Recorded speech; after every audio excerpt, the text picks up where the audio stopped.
ஆதியாகமம் 4ஆம் அதிகாரம். ஆதாம் தன் மனைவியாகிய ஏவாளை அறிந்தான்.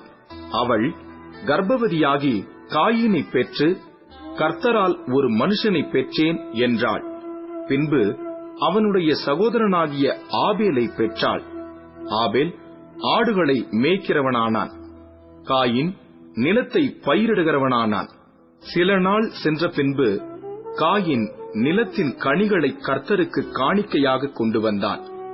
ஆபேலும் தன் மந்தையின் தலையீற்றுகளிலும் அவைகளில் கொழுமையானவைகளிலும் சிலவற்றை கொண்டு வந்தான். ஆபேலையும் அவன் காணிக்கையையும் கர்த்தர் அங்கீகரித்தார். காயீனையும் அவன் காணிக்கையையும் அவர் அங்கீகரிக்கவில்லை. அப்பொழுது காயீனுக்கு மிகவும் எரிச்சல் உண்டாகி அவன் முகநாடி வேறுபட்டது. அப்பொழுது கர்த்தர் காயீனை நோக்கி, உனக்கு ஏன் எரிச்சல் உண்டாயிற்று? உன் முகநாடி ஏன் வேறுபட்டது? நீ நன்மை செய்தால் மேன்மை இல்லையோ? நீ நன்மை செய்யாதிருந்தால் பாவம் வாசற்படியில் படுத்திருக்கும். அவன் ஆசை உன்னை பற்றியிருக்கும். நீ அவனை ஆண்டு கொள்ளுவாய் என்றார். காயின் தன் சகோதரனாகிய ஆபேலோடே பேசினான். அவர்கள் வயல்வெளியில் இருக்கும் சமயத்தில் காயின் தன் சகோதரனாகிய ஆபேலுக்கு விரோதமாய் எழும்பி அவனை கொலை செய்தான். கர்த்தர் காயினை நோக்கி, உன் சகோதரனாகிய ஆபேல் எங்கே என்றார்.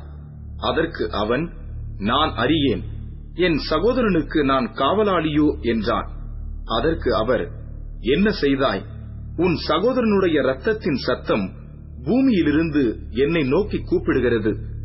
இப்பொழுது உன் சகோதரனுடைய இரத்தத்தை உன் கையிலே வாங்கிக் கொள்ள தன் வாயை திறந்த இந்த பூமியில் நீ சபிக்கப்பட்டிருப்பாய். நீ நிலத்தை பயிரிடும்போது அது தன் பலனை இனி உனக்கு கொடாது. நீ பூமியில் நிலையற்று அலைகிறவனாயிருப்பாய் என்றார்.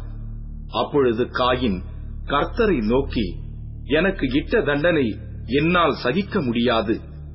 இன்று என்னை இந்த தேசத்திலிருந்து துரத்தி விடுகிறீர். நான் உமது சமூகத்துக்கு விலகி மறைந்து பூமியில் நிலையற்று அலைகிறவனாயிருப்பேன். என்னை கண்டுபிடிக்கிறவன் எவனும் என்னை கொன்று போடுவானே என்றார். அப்பொழுது கர்த்தர் அவனை நோக்கி, காயினை கொல்லுகிற எவன் மேலும் 7 பழி சுமரும் என்று சொல்லி, காயினை கண்டுபிடிக்கிறவன் எவனும் அவனை கொன்று போடாதபடிக்கு கர்த்தர் அவன் மேல் ஒரு அடையாளத்தை போட்டார். அப்படியே காயின் கர்த்தருடைய சந்நிதியை விட்டு புறப்பட்டு ஏதேனுக்கு கிழக்கான நோத் என்னும் தேசத்தில் குடியிருந்தான். காயின் தன் மனைவியை அறிந்தான். அவள் கர்ப்பவதியாகி ஏனோக்கை பெற்றாள். அப்பொழுது அவன் ஒரு பட்டணத்தை கட்டி அந்த பட்டணத்துக்கு தன் குமாரனாகிய ஏனோக்குடைய பெயரை இட்டான். ஏனோக்குக்கு ஈராத் பிறந்தான். ஈராத் மெகுயவேலை பெற்றான். மெகுயவேல் மெத்துசவேலை பெற்றான். மெத்துசவேல் லாமேக்கை பெற்றான். லாமேக்கு 2 ஸ்திரீகளை விவாகம் பண்ணினான். ஒருத்திக்கு ஆதாள் என்று பேர், மற்றொருத்திக்கு சில்லாள் என்று பேர். ஆதாள் யாபாலை பெற்றாள். அவன் கூடாரங்களில் வாசம் பண்ணுகிறவர்களுக்கும் மந்தை மேய்க்கிறவர்களுக்கும் தகப்பனானான். அவன் சகோதரனுடைய பேர் யூபால். அவன் கின்னரக்காரர் நாகசுரக்காரர் யாவருக்கும் தகப்பனானான். சில்லாலும் தூபால் காயினை பெற்றாள். அவன் பித்தளை, இரும்பு முதலியவற்றின் தொழிலாளர் யாவருக்கும் ஆசாரியனானான். தூபால் காயினுடைய சகோதரி நாமாள்.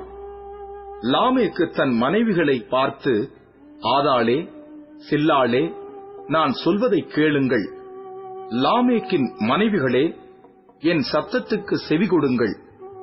எனக்கு காயமுண்டாக ஒரு மனுஷனை கொன்றேன்.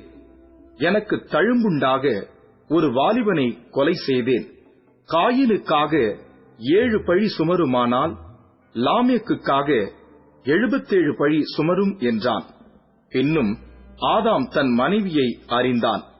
அவள் ஒரு குமாரனை பெற்று, காயின் கொலை செய்த ஆபேலுக்கு பதிலாக தேவன் எனக்கு வேறொரு புத்திரனை கொடுத்தார் என்று சொல்லி அவனுக்கு சேத் என்று பெயரிட்டாள். சேத்துக்கும் ஒரு குமாரன் பிறந்தான். அவனுக்கு ஏனோஸ் என்று பெயரிட்டான். அப்பொழுது மனுஷர் கர்த்தருடைய நாமத்தை தொழுது கொள்ள ஆரம்பித்தார்கள்.